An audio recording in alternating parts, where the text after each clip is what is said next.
What's up, guys? My name's Evan Tracy. I'm a junior boarder from Vashon Island, Washington. And my name's Bobby Welsh, a senior boarding student from Roanoke, Virginia. And this is Tornado Talk. All right, guys, today on the podcast, we have an English teacher, a high school varsity lacrosse coach, and a boarding faculty member. He actually lives on campus. Macaulay alumni class of 02, baby. And today on the podcast, we have Mr. Eamon Thornton. Yes. Yes. Thanks for having me, guys. Thank you so much for making time. Stoked. Okay, so we're going to open up with a game called Quickfire. Do you know the rules of Quickfire? I mean, it sounds pretty self-explanatory. Absolutely. Yeah. Let's get it going. Favorite way to score a lacrosse goal? Just time and rim shot, step down. Favorite book genre? Kind of fantasy, sci-fi. Okay, cool. What does your ideal Sunday afternoon look like? Hanging out with my family outside, beautiful day. Totally. Out on the lacrosse field below the house. Nice. What's one item you wish the dining hall had more often? That's a great question. I love it when they do like the sort of Asian food. They did those bao buns or something. Yeah. Those were amazing. Or the hot pot? Yes. Yeah, Oh we kind of crowdsource data from the podcast. We kind of throw in some questions, help some people out. We do. That's not quite a quick fire question, but definitely an outstanding question. How is it? So, as a faculty member that lives on campus, that you have a house over on the residential side of campus. For those who don't know, campus is split into the school side, academic side, and then we have a myriad of faculty housing over on the other side with the townhomes and also just regular homes. I would think as a parent and as a husband and someone that has a family, that the dining hall would be a great resource as far as like if you it's a long day and you get home and you're like, oh my gosh, I have to cook dinner. Just send the kids to the dining hall. Is that something you think about? It's good. It's got its pros and cons. Okay. Right. Okay. So the ease of it is pretty amazing. Yeah. It's a process every single time. Yeah. Because if we go there, then the kids are going to want to stay and play with their friends. Yeah, talk to for an everybody. hour and a half afterwards. Yeah, I guess. And there's going to be the question: can we go to the game room? Can we go do this? Can we go do that? It's like a field trip. I mean, the other thing is we don't want our kids to. Easiest way to say it is get spoiled. Right. So when you go to the dining hall every night, they have every choice they want. It's not normal for kids to be like, well, Mom, Dad, I don't like what you cooked. Can I get a peanut butter and jelly instead? Can I have cereal instead? Can I try this? Can I try that? Yeah. Can I go eat by the pizza for way, dinner? can I get soft serve and cake afterwards? Yeah. Come on. That's I true, think actually. that's something I see like with the middle schoolers, because the middle schoolers have just as much agency, they have just as much freedom as us as when it comes to lunch and that dessert. There's a line for dessert. Yeah, there's no line for dessert with the high schoolers. Yeah, I actually kind of feel bad because I feel like we're wasting the dessert. I might have to take one for the team and take some desserts. It's rough. Faculty beware. Like when they come to Macaulay, there's like a faculty 15. Oh gosh, I would totally see that. But yeah, with no impulse control, like if I was in middle school and I was here, like I would blow out. Oh yeah, dude, I'd be getting chocolate cake and brownies. I wouldn't even be eating lunch. I'd be so fat. All right, teaching English. 1, what makes you firstly pursue English literature? I guess why'd you start teaching English? It's a good question. And if you asked my sophomore self, he would say never. Sophomore in high school? Sophomore in high school, yep, absolutely. I was a math science guy. Yeah. Like if you look at my APs and stuff, I did way better on the math science APs. The only AP I didn't get a 4 or 5 on was the English one. Wow, okay. But I had a great teacher. Mr. Byers was my senior year English teacher. Bob just Byers. helped me love it. And then in college, because I didn't place out of it, I had to take some freshman English classes and had an amazing freshman year English teacher. At Hampton-Sydney. At Hampton-Sydney. Cool. Just really bought into it. And what I love about English is that there's freedom there, right? And in almost every other subject, there's a right answer. You just need to figure out how to get that right answer and just give it back to the teacher every single time. Totally. Whereas with English, it's more about introspection. It's more about reflection. There's so many different possibilities of what you could say, and you really have the freedom to craft your own response. So I love that about it. Absolutely. How did you get into teaching then, I guess, right? Because we know now why you're an English teacher, but how did you end up here at Macaulay? Aside from coming here. Yeah, two of my best friends in high school were Dean Scholl's son, Scott, and Dr. Walker's son, Whit. And so I spent just tons of nights having dinner with the Walkers and with the Scholls. Yeah. It was just always around them. They were kind of like my surrogate family when I was a boarder here. Cool. And just that's a good surrogate family to have. Yeah, both of them. Good amazing. So I was so fortunate. And so just always kind of saw that lifestyle and emulated it and knew I eventually wanted to come back here. Okay. And then had the opportunity once I was married, and we came back and just made our lives here. So it's awesome. So cool. So I know Hamden Sydney used to be an all boys school. Still is. Still is. Yeah. So meeting your, like, where did you meet your wife? Where were you from originally? You were a boarder. Yeah, I'm originally from Atlanta. ATL. Yeah, okay, cool. Shout out. Shout out to ATL. I went to a private school there. Came to sports camp here, loved it. Okay. And I remember telling my mom after my first year of sports camp, like, did you know that they actually have a school here? Like, can I go to school here? And she's like, oh, that's way too expensive. Yeah. And so I ended up being in the first group of, it was then called the Honor Scholarship, Michael Stickson Scholarship. Yeah. Wow. And so I was able to come here, and it became crazy. essentially the same Academic tuition. weapon. That's crazy. Yeah. And so came up here for that. That's and wild. Yeah, loved it. That's so cool. Yeah. Bobby asked another question, which I think is great. You've already told me how you've met your wife. I love that story personally, but I don't know if you want to share it on the podcast. Sure. I don't mind. It was awesome, and I think it speaks to just taking opportunities and not shying away from stuff like that. So I was in college, junior year of college, had a friend of mine who had just done this post-college program in England called the English Lacrosse Association, where you go out to elementary schools and help build the game by teaching PE classes and getting the kids to come out to clubs. Wow. And he came back on a break or something and was like, it's so much fun. And that's all I really heard. And then senior year came around. I was considering going into teaching or something like that, and decided, I want to go for that program, and went over there and ended up meeting my wife while we were both coaching lacrosse over there. That is so cool. Yeah. So awesome. That's so cool.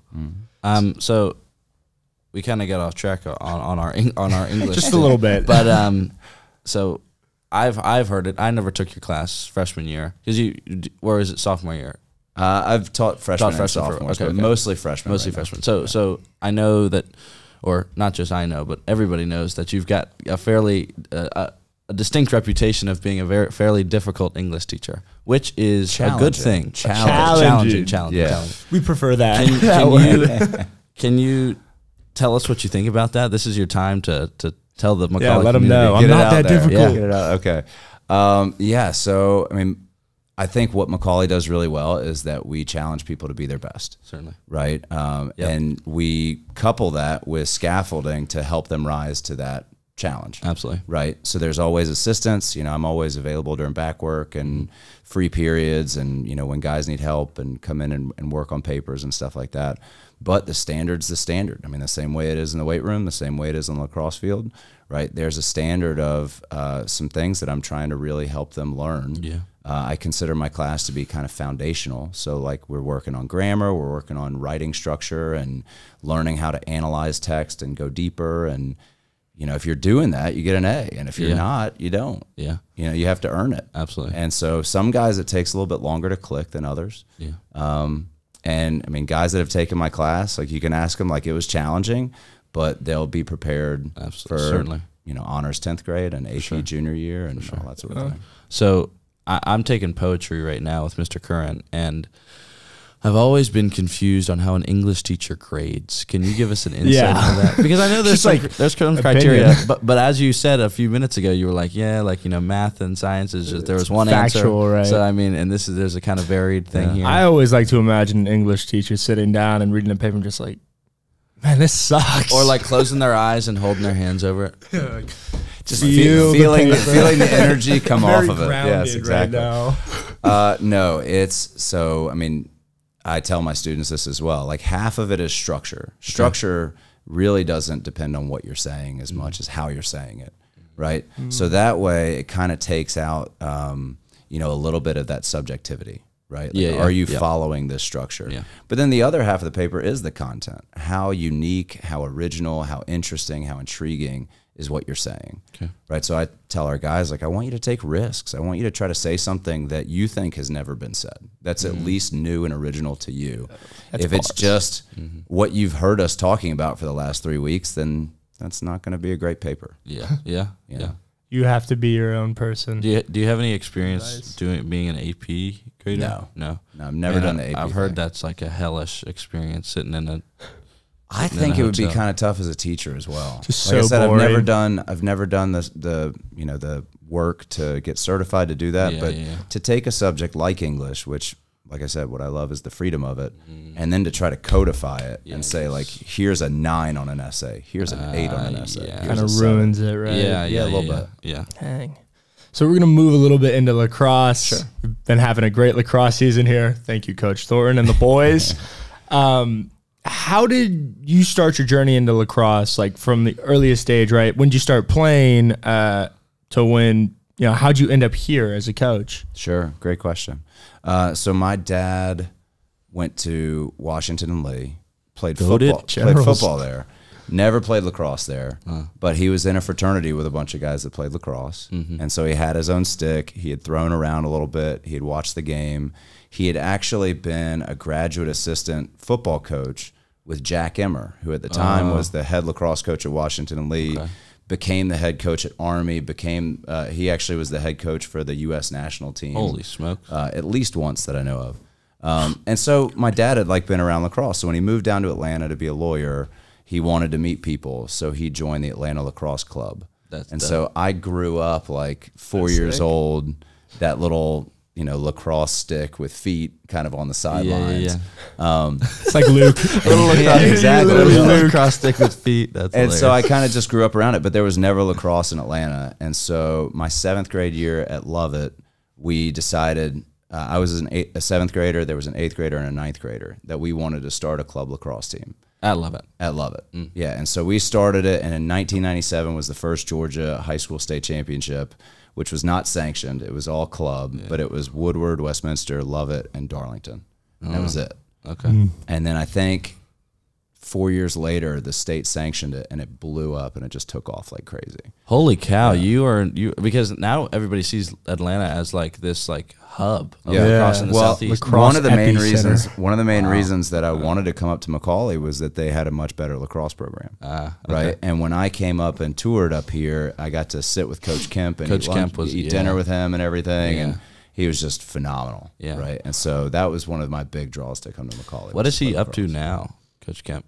He's in Atlanta, actually. Okay. He I think, is one of the primary speakers for Ron Clark Academy. Okay, and then he also is he's huge on social media in terms of, you know, understanding boys, working with boys, you know, and that sort of thing. So can you? So actually, this past summer, I worked back in Roanoke, and I had a boss that said, he's like, "Oh, I knew Eamon Thornton at Hampden Sydney. Can you tell us about your experience there? You played lacrosse there, and you went there on a lacrosse scholarship, right? No, it's Division III. Oh, Division III. Okay. So there's no. I went on an academic scholarship. Okay.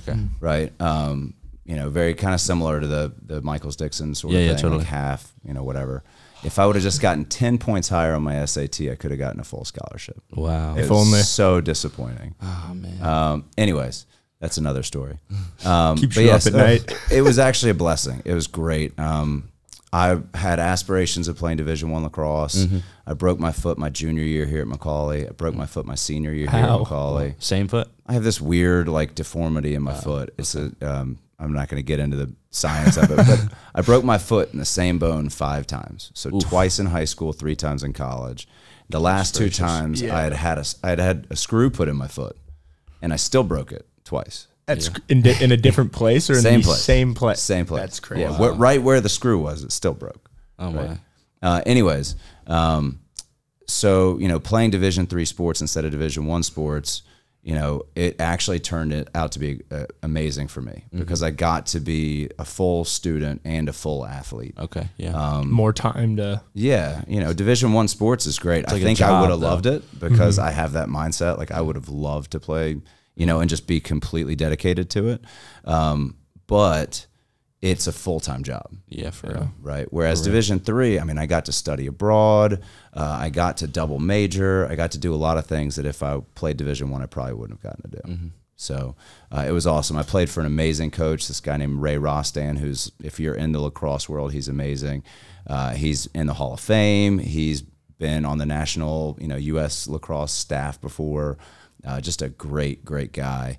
And just, it was a blessing to play for him and play with the guys that I got to play with, and it was awesome. And we were talking earlier about your involvement, so studying abroad in college, and then you becoming the coach of the Swiss national team, and you said you had just ended, but can you tell us about that process again as we're rolling now? Yeah. So after college, I went over, like I said, I met my wife over in England coaching over there. Both of us just love study abroad stuff.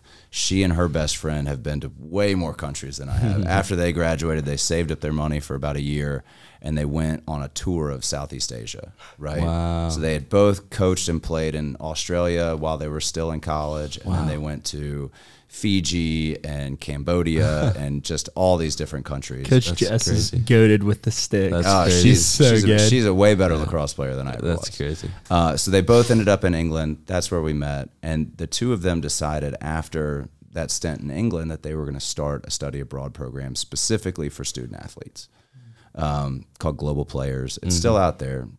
Tara, my wife's business partner, she's still running it. She's still doing it. But yeah, so I ran a coaching program for them, got to know some Swiss guys through that coaching program. And when they were looking for another coach, they reached out to me, and, just trying to kind of contact coaches that I had coached. And as we were talking about it, I was like, can I apply for this job too? This sounds awesome. And so starting in 2013 up through 2023, I was the head coach for the Swiss national team. That's crazy. And we played in 3 world championships, 2 European championships. Wow. It was awesome. That's so cool. Yeah. That's so cool. What an experience. So much fun. And the people are just incredible. Switzerland is expensive, but it's incredible. Yeah. I have a question. So for those of you who don't know, over T-term, Macaulay sent a group of young lads to go to Colombia and help teach inner city locals how to play lacrosse in Medellin. And I was just wondering how lacrosse varies around the world, like different play styles, different rules and regulations, and then how do they cross that bridge at the World Championship, right?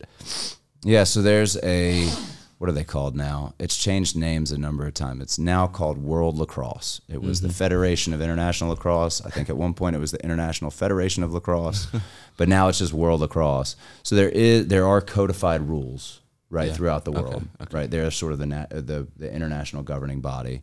But yes, culturally, you can see the culture come out in the way that nations play, and it's really, really cool. That's crazy. So, I mean, if you imagine the stereotypes of Germany, the German team plays like that. They're very loud, they're very aggressive, but they're also very disciplined, right? And it just, again, if you imagine what you think Germans would play like, they generally play like that. Yeah. They're also incredibly creative, and they're really good and technical and strong. The Swiss, because, I mean, they're most of our players came from the German-speaking side of Switzerland. They're also very disciplined, very technical. One of my challenges with them was to get them to be more creative, to allow themselves to be more impulsive and less predictable. Right. Okay. Interesting. But then, we played like the Spanish team, and the Spanish team plays the way the Spanish team would play, right? I mean, the fans are amazing. They're all like painted red and yellow, and they've got flags and they've got cheers, and the players have this bravado. Like it's awesome. That's one of my favorite T-shirts. I'm pretty sure I can say this. One of my favorite T-shirts that I have from my international lacrosse time is a Spanish lacrosse shirt, and it says "Cabeza, Corazón, Cajones." Right? Yeah. And it's kind of a lacrosse thing. Syracuse has this thing, head, heart, hustle. It's kind of the same idea concept. Yeah. but it's so Spanish. Totally. That's such an amazing experience. I'd love to just travel the world with the national team. If you ever have a chance to go to the World Championships, the World Lacrosse Champ, you should go. Got to go work for global players. And I saw your son. Your son was there in Colombia, and your wife as well. So Luke, and so I know raising kids on campus, looking from the outside, seems like a really, really positive experience. Because you've got these guys walking around, and you've got guys good role models for your son. So how has that been? Because I know you're essentially raising a bunch of kids with the lacrosse team. How has that been with your actual kids and your players? Yeah, it's been awesome. And so what's great, I mean, just last night, my son had a long day. He was not his best self when it came around time to bedtime, right? And I was able to say, like, hey, this is some stuff that I say to my players. And the moment that I said that, he kind of locked in a little bit, right? Because he respects them so much. He sees them, he respects them so much. And I think in a lot of ways, he envisions himself growing up into that. And I think he sees the fact that he's got access to me as like kind of a cheat code. Totally. And so, whenever I can say, this is something I say to my students, this is something I say to my players, he kind of I can see his attention be like, okay, like, let me really pay attention and focus right now. Yeah. That's an incredibly valuable. That's really, really valuable that he sees that and respects them and respects you. That's really cool. That's really, really cool. That is awesome. I guess we were talking about how you won Coach of the Year before, so that was 2 years ago. And then I was talking to my roommates because I'm roommates with Ethan and Aaron. Fish. And we were like, oh, was it last year? Was it 2 years ago? And they were like, well, basically when you win state, you get Coach of the Year. But that's kind of like, to be honest, that's kind of what it feels like. Yeah. Right? Because, I mean, I was in on the voting and all that sort of stuff for it. And that's usually what it comes down to. It's just whoever wins state. Kind of. Yeah. Or which is, because people don't have access to all the things, right? I mean, the people who are voting on that don't understand, like, the team sessions that we do where we talk about like building camaraderie. They don't watch practice. They don't know necessarily like all the changes that we make during the off season to tailor the strategy to our team. Interesting. And, all that sort of stuff. Yeah. So really the voting just comes down to who won state. Yeah. Yeah. And for me, like, that, it doesn't really mean that much, right? What means more is the connection with the guys on the team. Totally. Right? And whether those guys really played their best, like, reach their potential, not just on the field, but like as people. Totally. So we normally have a second game that we do, and it's called Guess That Teacher. But this time we're going to do some Guess That Player. Okay. And initially I was going to ask him for like some wild out there, like crazy experiences or whatever, because that's not what we normally do with Guess That Teacher. But I've got some stats here. Okay. I've got three. I asked this guy, actually I was asking him yesterday and this morning. So here we go. This player has 18 goals. 10. I know it'll be tough to guess, but 18 goals, 10 assists. He's so lied. He's not 5'10". 5'10", 175. 5'7". He's like 5'8". So, okay. When he watches this, you're not 5'10". You just made the biggest mistake ever. You just gave a bunch of numbers to an English teacher. Like, oh, yeah. Oh, man. Okay. Well, he's not 5'10". I don't even know what is our record. Are we 10-2? I think we're 10-2. So we've had 12 games. So 18 goals. Is that 1.5 a game? Yeah. Something like that? Just about. Okay. Yeah, it is exactly 1.5. 10 assists. Yeah. Okay, so fairly even. Yeah. Shorter than 5'10". Not quite 5'10". Yeah. And 175, so it's pretty strong. He's a unit. That's a decent number of assists. I'm thinking like maybe a Will Cole or an Aiden Lee. One of those two guys. Lock in an answer. Do I have to? Oh, man, I can't go 50-50. Can I pull the audience? No. Phone a friend. 175. Aiden's got a little bit more bulk than Will, I think. Okay. I'm going to go Aiden. Man, you had his full You're Cole. so close. I thought I was going to give it away by like hating on his height because he's so short. But he's gotten bigger. Totally, absolutely. Aiden's a great guy. Man, yeah, dude. Aiden's a tank. But good player. Can you tell me about there was an experience in the Baylor game, and an experience that I feel like has been fairly common when I've been watching the games. Will Cole is a very aggressive guy. Yeah. He's got some passion in him, and there's been some times where he's gotten some penalties called on him and stuff. And I think there was one at the Baylor game. How do you deal with the passion that is involved with adolescent males and the game of lacrosse? How are you a calming presence for put them in the box freaking out? Yeah, I mean, sometimes we just got to sub a guy, right? Yeah. Like, I mean, if he just gets a little too fired up, sub a guy. You know, one of the things I really try to tell them is when we do pull them off the field, if they're getting a little too heated or they're getting, too emotional, because emotion could just kind of cloud your judgment. Your decision-making skills kind of go down a little bit. Like, hey, man, you're there. You're doing the right thing. Mm-hmm. Like, there's nothing wrong here. I just need you to sip some water and take a couple breaths.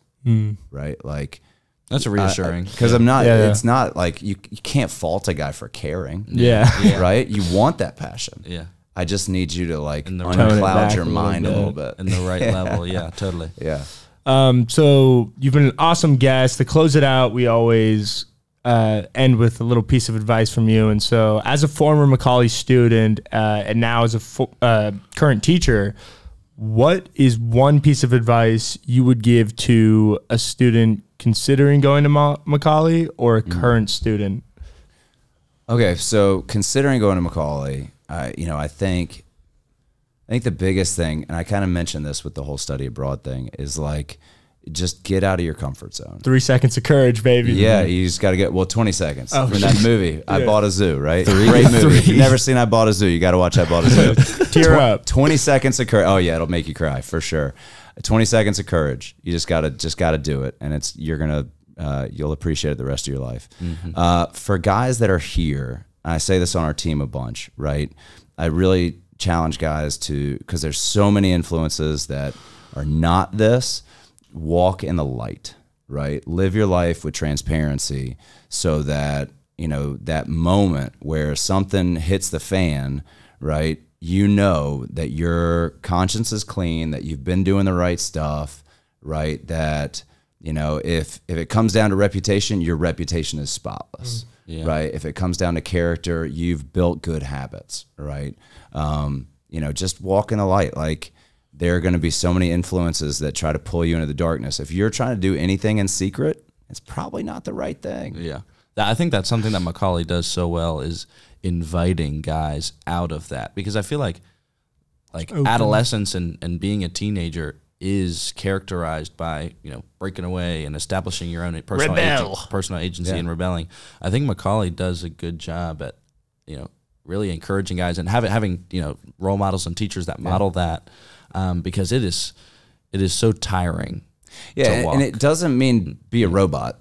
Yeah, totally. Right, it does not mean be a robot. It just means be transparent. Yeah, right. Be honest. Yeah, so make mistakes. Yeah, but own them. Yeah, and like if you want to do something that's not the norm, just go to somebody and be like, "Hey, I have a desire to do this," and especially at Macaulay, we'll try to work with you and make it work. Totally. Totally. So. Well, yeah, man. Thank you so much, sir. Yeah, this has been fun. Awesome. I appreciate it. We look forward to watching the games. And yeah. Thank you so much. Yeah, come out Saturday. Yeah, got a big day Saturday. We got to shout out Luke's bracelet shop real quick. Luke and Addie sell bracelets, guys. If you're listening, go buy bracelets from them. They're awesome. They're high quality. Totally. All right, join us next week for more Wingdings. A wingding is a lively event or party. The company's annual autumn wingding. All right, guys, thank you so much. Thank you so much to Akil. Thank you so much to the guys that run the Instagram. Tune in on our YouTube so you can see our beautiful faces. I know our voices are great, but there is more. There is more. It's really just Bobby. We love you. See ya.